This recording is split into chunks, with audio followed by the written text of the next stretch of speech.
감사합니다. 우리 말씀 보겠습니다. 오늘은 사도행전 4장 13절에서 22절까지 말씀입니다. 그들이 베드로와 요한이 담대하게 말함을 보고 그들을 본래 학문 없는 범인으로 알았다가 이상히 여기며 또 전에 예수와 함께 있던 줄도 알고 또 병 나은 사람이 그들과 함께 서 있는 것을 보고 비난할 말이 없는지라 명하여 공회에서 나가라 하고 서로 의논하여 이르되 이 사람들을 어떻게 할까? 그들로 말미암아 유명한 표적 나타난 것이 예루살렘에 사는 모든 사람에게 알려졌으니 우리도 부인할 수 없는지라. 이것이 민간에 더 퍼지지 못하게 그들을 위협하여 이후에는 이 이름으로 아무에게도 말하지 말게 하자 하고 그들을 불러 경고하여 도무지 예수의 이름으로 말하지도 말고 가르치지도 말라 하니 베드로와 요한이 대답하여 이르되 하나님 앞에서 너희의 말을 듣는 것이 하나님의 말씀을 듣는 것보다 옳은가 판단하라. 우리는 보고 들은 것을 말하지 아니할 수 없다 하니 관리들이 백성들 때문에 그들을 어떻게 처벌할지 방법을 찾지 못하고 다시 위협하여 놓아주었으니 이는 모든 사람이 그 된 일을 보고 하나님께 영광을 돌림이라. 이 표적으로 병 나은 사람은 40여 세나 되었더라. 아멘. 오늘은 담대해진 사람들이라는 제목으로 하나님 말씀 증거하겠습니다. 사람들은 저마다 두려움을 다 가지고 있습니다. 왜냐하면 사람은 유한하기 때문에 그렇습니다. 아마 저와 여러분이 모든 걸 다 할 수 있다면 우리는 두려워할 일은 없을 겁니다. 왜냐하면 뭐든지 해결해 버리면 되니까요. 하지만 사람은 유한하기 때문에 다 두려움을 가지고 살아갑니다. 뿐만 아니라 사람은 미래를 모르기 때문에 두려워하며 살아가기도 합니다. 지금 아무리 잘해도 이 잘함이 계속되어질 거라는 보장을 사실 누구도 할 수 없습니다. 지금 아무리 괜찮아도 앞으로 나의 삶이 어떻게 변화될지는 사실 알 수 없는 겁니다. 그것을 지켜나가는 것도 어렵고 또 그것을 힘겹게 감당해 나가는 것도 어렵기 때문에 그 미래를 알 수 없기 때문에 우리는 다 알지 못하기 때문에 늘 두려워하며 살아갑니다. 이전에 여러 슬픈 기사들 중에 이 학생들이 자살을 하는 경우들이 있잖아요. 좀 시간은 흘렀지만 한 학생이 명문고등학교를 다니고 전교 1등을 하는데도 불구하고 유서를 남기고 세상을 떠났던 그 이야기가 떠들썩했던 적이 있죠. 그 유서의 내용을 보니 참 잘하는 친구인데도 불구하고 계속 내가 이렇게 해나갈 수 있을지 모르겠다라는 그 말을 남긴 거예요. 그 압박감, 그 힘겨움 얼마나 힘들었겠습니까? 나의 미래, 나의 내일 알 수 없기 때문에 우리는 늘 힘들고 두려워하는 삶을 살아가곤 하는 것입니다. 반면에 하나님은 전지전능하시죠. 모든 것을 아시고 모든 것을 하시는 분이기 때문에 하나님 앞에 두려움은 없겠죠. 사람은 늘 두려워하며 살아간다라는 것입니다. 그리고 사람마다 또 두려워하는 종류는 조금씩 다릅니다. 우리가 최근에 우리 사회적으로 경험했던 두려움, 포비아라고 하는데 백신 포비아가 있었죠. 백신을 맞으면 위험할 것 같은 그 두려움. 사실 저도 없지 않았고 또 그런 마음을 가진 사람들이 있고 또 있음에도 맞는 사람이 있고 또 그렇지 못했던 사람들도 있는 그런 상황들, 두려움이 다 있습니다.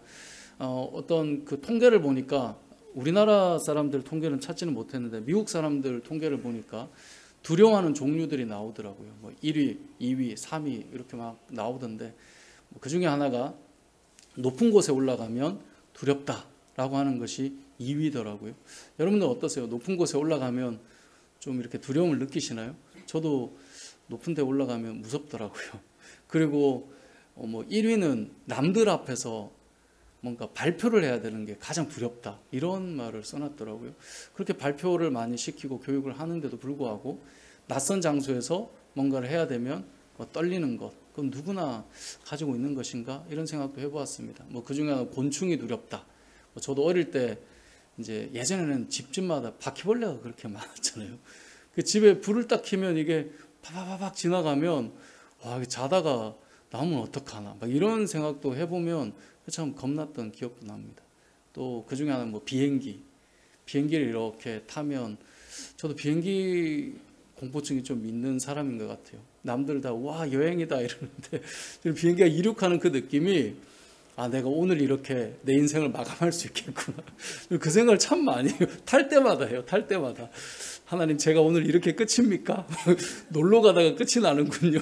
이런 생각이 들 정도로 그 이륙하는 느낌이 저는 별로 안 좋더라고요. 근데 또 그런 사람들이 또 의외로 많이 있더라고요. 여러분들은 무엇이 두려운지 모르겠습니다. 사람들마다 저마다 두려운 것이 다양하고 시대마다 살아가는 모습이 다르기 때문에 두려움에 대한 그 이야기들, 이유들이 좀 다양하지만 늘 순위권에 빠지지 않는 하나가 있었는데 그게 뭐냐면 죽음이라는 것이었습니다. 죽음이라고 하는 것은 모든 사람이 모든 세대에 걸쳐서 두려워하는 것이다 라고 하는 것이 조사를 하면, 왜 그런 말 했죠 예전에, 조사하면 다 나와.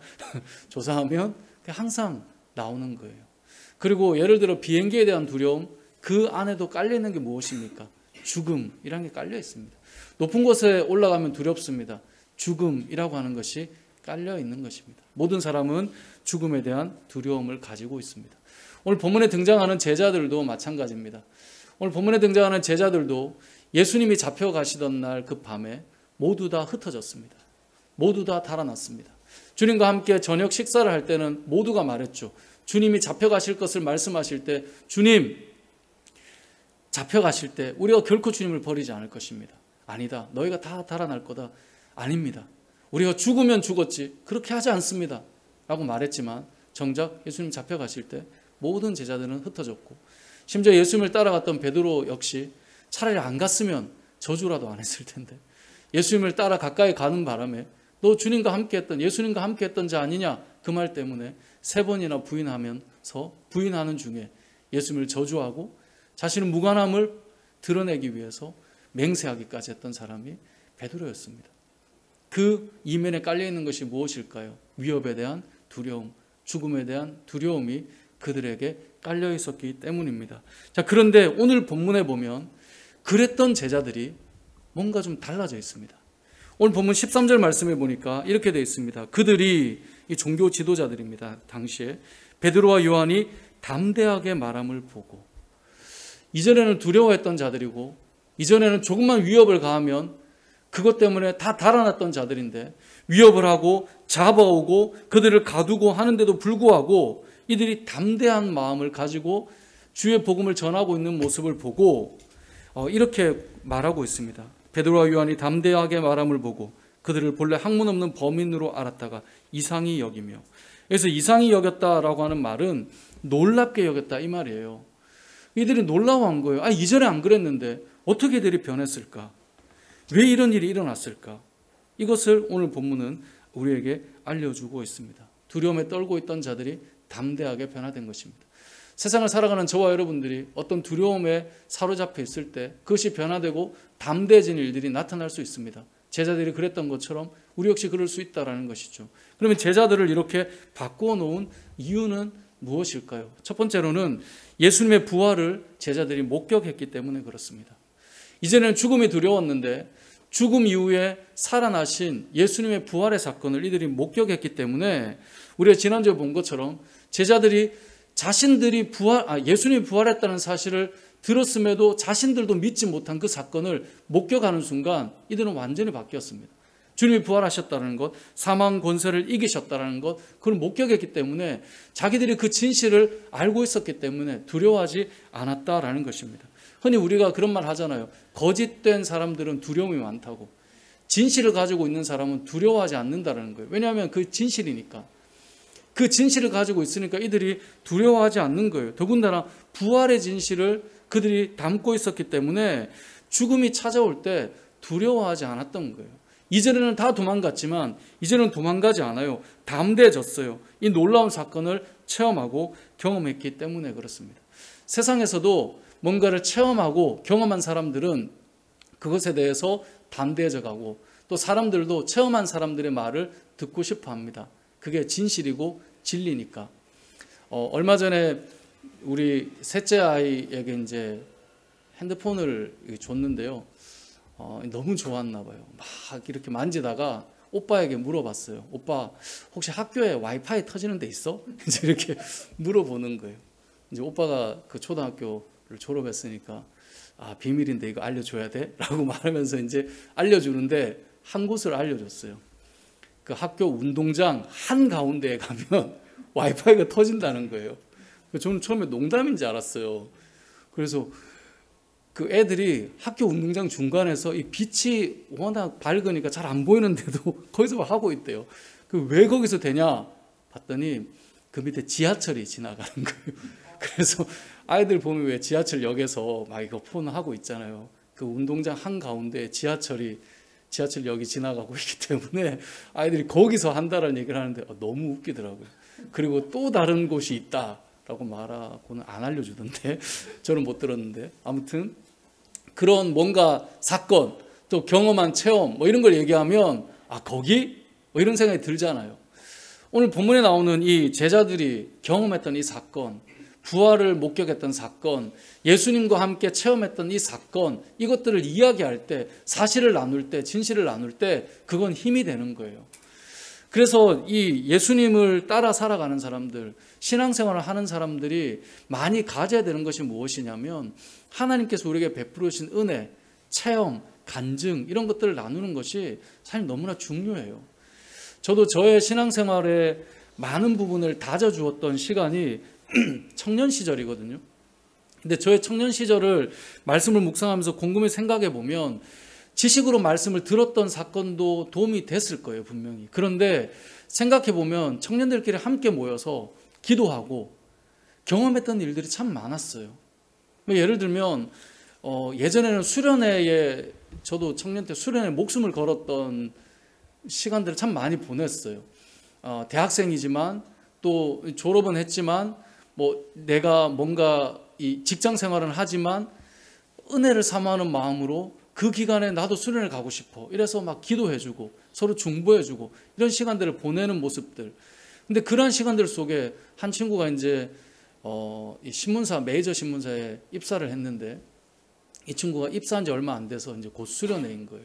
그래서 같이 청년들이 모여있을 때 기도 요청을 하는 거죠. 아, 선배님들 제가 수련회 꼭 가고 싶은데 기도해 달라고. 근데 이제 신입사원이어서 말을 엄두도 안 나는데 기도해 달라고. 용기를 내서 한번 말해보고 싶다고. 그래서 저희들이 엄청나게 기도하고, 그래서 주중을 이제 지나서 주일날 모여서 어떻게 됐냐 물어봤더니 정말 기적같이 말씀을 드렸더니 너무나 흔쾌히, 아니 너 신입사원이 지금 이게 아니라 그래? 그럼 다녀와. 이렇게 됐다는 거예요. 너무 놀라워하면서 그런 간증들을 나눌 때 이 친구가 뭐라고 얘기했냐면, 제가 주일학교 교사인데 성경학교도 가야 될 것 같다고. 그래서 저희들이 하나만 해야지. 근데 또 이제 그 제목으로 기도하고, 그래서 그 친구가 그 성경학교까지도 이야기를 했는데 회사에서 허락을 해줬어요. 그래가지고 수련회를 하고 성경학교도 하고. 근데 그것들이 저희들에게 너무나 큰 은혜인 거예요. 어떤 친구는 뭐 한 해가 시작할 때 40일 특세가 시작되는데 자기가 집이 좀 멀어서 그냥 갈 수는 없어서 특세에 꼭 참여하고 싶다고 청년들한테 얘기를 했어요. 아마 이 친구는 좀 픽업을 해서 같이 이렇게 와주기를 바랬던 것 같은데, 우리는 또 그렇게 할 만한 사람이 많지 않아서 같이 기도했는데요. 놀랍게도 이 특세가 시작되기 전주에 버스 노선이 신설이 됐어요. 그래가지고 이 친구 집 앞에서 버스를 타면, 첫 차를 타면 교회 새벽 예배 시작하는 시간에 딱 도착하는 거예요. 근데 이게 너무 놀라운 사건들이 기도할 때마다, 구할 때마다 자꾸 일어나요. 저도 제가 신대원을 다닐 때 이제 채플 반주를 좀 했었거든요. 새벽 예배 반주와 채플 시간 반주를 했었었는데, 그게 이제 봉사하기 때문에 1년이 지나면 장학금을 줘요. 근데 장학금을 받아야 되는데 그 전임자였던 선배님이 뭔가를 절차를 밟아줘야 그 후임으로 봉사했던 사람이 이제 봉사 장학금을 받는데, 이분이 졸업을 하신 거예요. 그러니까 뭐 어떻게 할 수가 없잖아요. 나중에 이제 그걸 알게 돼서 연락처도 없고, 마지막 날 새벽에까지 이제 하나님 앞에 기도했는데 놀랍게도 그날 오전에 이분이 연락이 왔어요. 그 봉사를 맡겼는데 어떻게 잘 했냐고. 그래서 제가 자초지종을 설명했더니 그걸 자기가 못한 거 너무 미안하다면서 그 이야기를 쭉 하면서 절차를 처리를 해주셨는데요. 그때 제가 느낀 게 있어요. 기도하면 하나님께서 우리에게 행하신 일들이 정말 많구나. 우린 참 많은 체험들을 하고 살아가요. 우리가 목장 모임 할 때 이런 나눔을 할 때 무슨 나눔을 하는 시간일까요? 그때는 성경 공부하는 시간이 아니에요. 그때는 말씀을 중심으로 우리 안에 역사하신 하나님을 같이 고백하는 시간이에요.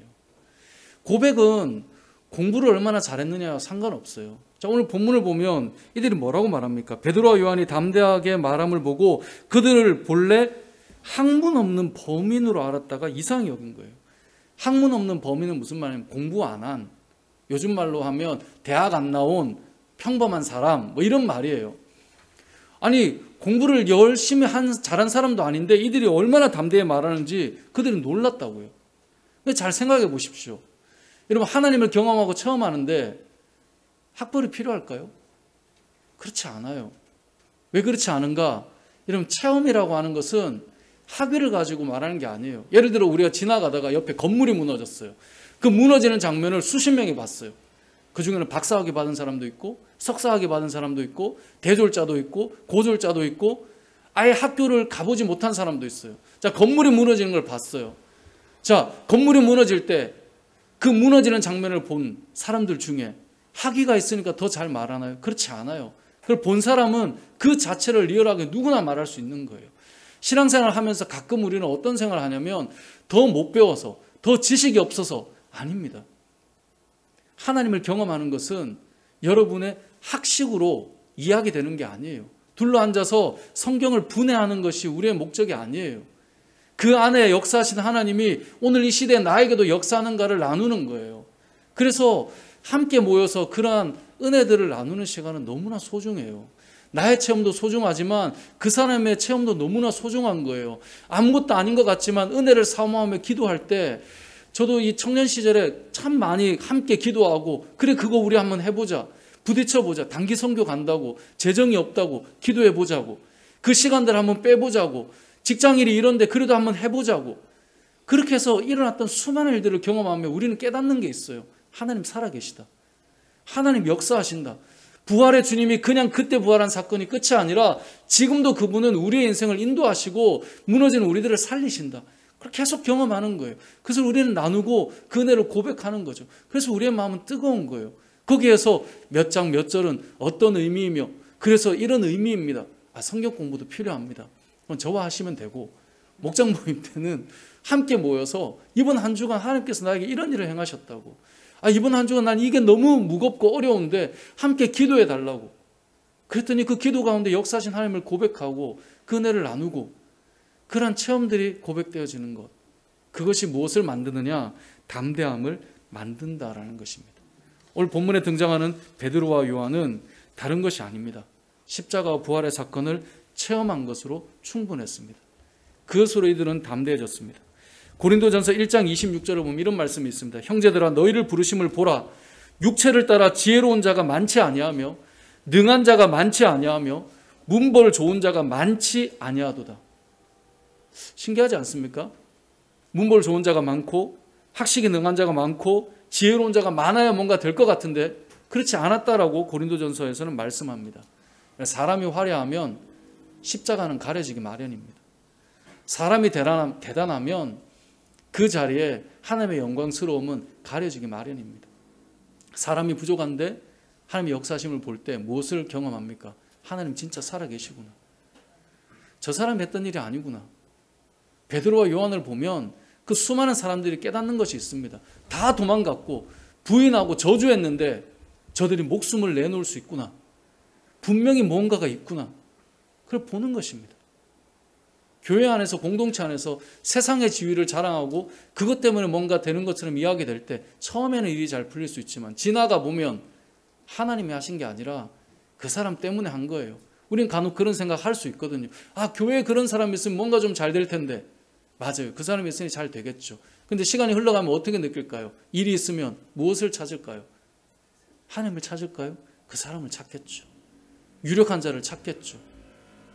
그리고 신앙이란 이름을 덧입히지만 우리의 속마음은 하나님을 찾고 기도하고 뜨거움을 가진 것이 아니라 세상의 것으로 교회가 움직여짐을 만들어가고 있겠죠.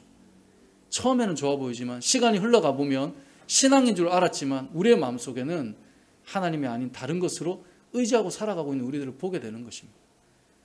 교회의 성장과 교회의 부흥과 하나님이 세워가신 일들을 잘 돌아보면 항상 흥왕기에 바닥에 있던 사람들을 통하여 교회는 늘 세워져 왔었습니다. 그들은 늘 기도했고 우리가 할 수 없었기에 주님 앞에 구했었습니다. 그렇게 해서 우리는 역사를 경험했고 하나님의 이름을 고백했다는 거예요. 그래서 세상에 수많은 위치에 있는 사람들이 다 주님 앞으로 들어왔을 때 그때 깨닫는 거죠. 아, 저 사람을 통해서 뭔가를 하면 되겠지.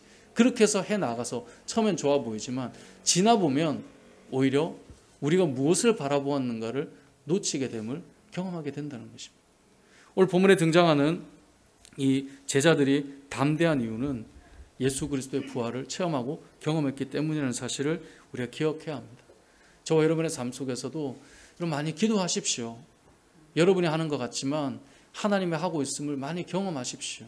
가정에서 나누고 교회에서 나누고 세상에서 나누고 하나님께서 이렇게 해가심을 내가 산 증인이라고 고백해 보십시오. 그것이 복음을 전하는 삶의 자세입니다. 두 번째로 이들이 담대할 수 있었던 이유는 우선순위가 정해져 있었기 때문입니다. 자, 본문 19절 20절을 같이 한번 읽어보겠습니다. 시작. 베드로와 요한이 대답하여 이르되 하나님 앞에서 너희의 말을 듣는 것이 하나님의 말씀을 듣는 것보다 옳은가 판단하라. 우리는 보고 들은 것을 말하지 아니할 수 없다 하니. 아멘. 자, 이들이 위협합니다. 17절을 보니까 이것이 민간에 더 퍼지지 못하게 그들을 위협하여 이후에는 이 이름으로 아무에게도 말하지 말게 하자 해서 못하게 해요. 18절에 보면 그들을 불러 이제 경고해요. 예수 이름으로 말하지도 가르치지도 말라 하자. 그들이 이렇게 이야기를 작전을 짜고 이들에게 말한 거예요. 그때 베드로와 요한이 했던 말이 있습니다. 예전 같으면 위협하고 경고하면 다 도망갔어야 되는데 이들은 뭐라고 담대하게 말합니까? 하나님 앞에서 너희의 말을 듣는 것이 하나님의 말씀을 듣는 것보다 옳은가 판단하라. 종교 지도자들입니다. 이들도 하나님의 이름을 가지고 모이는 자들입니다. 근데 뭐라고 말합니까? 하나님 앞에서. 저와 여러분 하나님 앞에 살아가는 자들이죠. 하나님 앞에서 너희의 말을 듣는 것과 하나님의 말씀을 듣는 것, 무엇이 우리가 더 중요한가, 무엇을 해야 되는가 너희가 판단해 보라는 거예요. 뭐가 옳겠냐는 거예요. 이게 무슨 말입니까? 우선순위가 정해져 있는 것입니다. 이 땅을 살아갈 때 이 순서가 잘 정해져 있지 않으면 늘 두려움 가운데 살아갑니다. 늘 흔들리게 살아갑니다. 여러분 이 땅을 살아갈 때 무엇이 옳은가 여러분 판단해 보십시오. 하나님 앞에 살아가는 여러분들이 여러 위치에 있는 힘을 가진 그 사람들이 말을 하는 것들이 때로는 위협이 되고 경고가 되지만 그것을 두려워하지 않고 하나님 말씀을 따라가는 것이 옳다라고 하는 그 자체를 기억하시고 나아가야 된다는 사실을 우리가 기억해야 된다는 거예요. 세상은 늘 우리를 위협합니다. 너 이렇게 해서 될 것 같아? 너 이렇게 가면 두렵지 않아? 그러고도 사회생활이 될 것 같아? 그러고도 세상을 살아갈 수 있을 것 같아? 세상이 그렇게 호락호락해? 우리가 늘 두려움을 줍니다. 세상을 위협하고 경고합니다. 근데 이것은 우리가 예전에 수련회 때 철로역정을 한번 이렇게 경험한 적이 있는데 철로역정에 보면 이 순례자가 크리스찬이 아름다운 궁전 앞에서 이제 저기서 좀 쉬어가면 좋겠다는 생각이 들 때 그 양옆에 그 좁은 길 양옆에 무엇이 있었죠? 사자 2마리가 있어요. 저희 가서 쉬고 싶은데 그 사자가 으르렁거리고 있는데 들어가기가 너무 어려운 거예요. 문지기가 말을 해줬어요. 사자는 묶여있다. 묶여있다고 말해도 돌아가는 사람들이 참 많았어요. 그런데 이 크리스찬이 그 길 가운데로 해서 지나가게 됩니다. 사자는 계속 울부짖고 삼킬 듯이 그렇게 이 크리스찬에게 달려들어요. 그런데 묶인 줄 때문에 삼키지 못하죠. 그게 무엇입니까? 위협하는 것입니다. 세상은 늘 우리를 위협합니다. 세상은 우리에게 늘 두려움을 줍니다. 그 줄이 끊어져서 나를 해할 것 같은 그런 걱정이 우리에겐 찾아옵니다. 근데 성경은 말합니다. 위협하고 경고하지만 결국은 우리가 노임받는다고요. 오늘 본문을 보십시오. 너희가 무엇이 옳은가 판단하라. 그리고 우리는 보고 들은 것을 말하지 아니할 수 없다라고 했어요. 그때 21절에 이들의 했던 행동이 무엇입니까? 관리들이 백성들 때문에 그들을 어떻게 처벌할지 방법을 찾지 못하고 다시 위협하여 뭐였어요? 놓아주었으니. 할 수 있는 것이 위협입니다. 그게 다예요. 그런데 믿음의 사람들이 세상 앞에서 그 위협으로 인하여서 무너지는 경우들이 얼마나 많은지 모릅니다. 지나갈 엄두를 못 냅니다. 세상이 너무나 거대해 보여서 지나갈 수가 없어요. 그 위협을 이겨낼 수가 없어요. 하나님이 살아계신다라고 말은 하지만 그 길을 지나갈 수가 없어요. 사자가 나를 삼킬 것 같거든요. 베드로전서 5장 8절에 보면 이런 말씀이 있습니다. 근신하라 깨어라 너희 대적 마귀가 우는 사자같이 두루다니며 삼킬 자를 찾나니. 우는 사자같이 두루다니며 삼킬 자를 찾아요. 엄청나게 삼킬 것 같죠. 그런데 그 뒤에 10절에 보면 이렇게 말해요. 모든 은혜 하나님 곧 그리스도 안에서 너희를 부르사 자기의 영원한 영광에 들어가게 하신 이가. 그 영원한 영광으로 결국은 우리는 들어가게 된다는 거예요. 물론 그 다음에 잠깐 고난을 당한 너희를 친히 온전하게 하시면. 고난이 있죠. 두려움이 있죠. 위협이 있죠. 하지만 그것이 우리를 무너뜨리지 못해요. 그래서 우리는 무엇을 세워야 되느냐? 하나님 앞에서 무엇이 더 옳은가 판단하는 우선순위가 필요합니다. 세상을 살아갈 때 세상의 말이 우리를 위협하지만 두려워서 넘어지지 않도록 우리가 잘 선택을 하고 결정을 하고 순위를 세워서 살아가야 된다는 것입니다. 오늘 본문에 등장하는 이 사람들이 위협하고 견고하지만 여러분들도 이렇게 살았으면 좋겠습니다. 세상을 살지만 하나님 앞에서 너희의 말을 듣는 것이 하나님의 말씀을 듣는 것보다 옳은가 판단하라.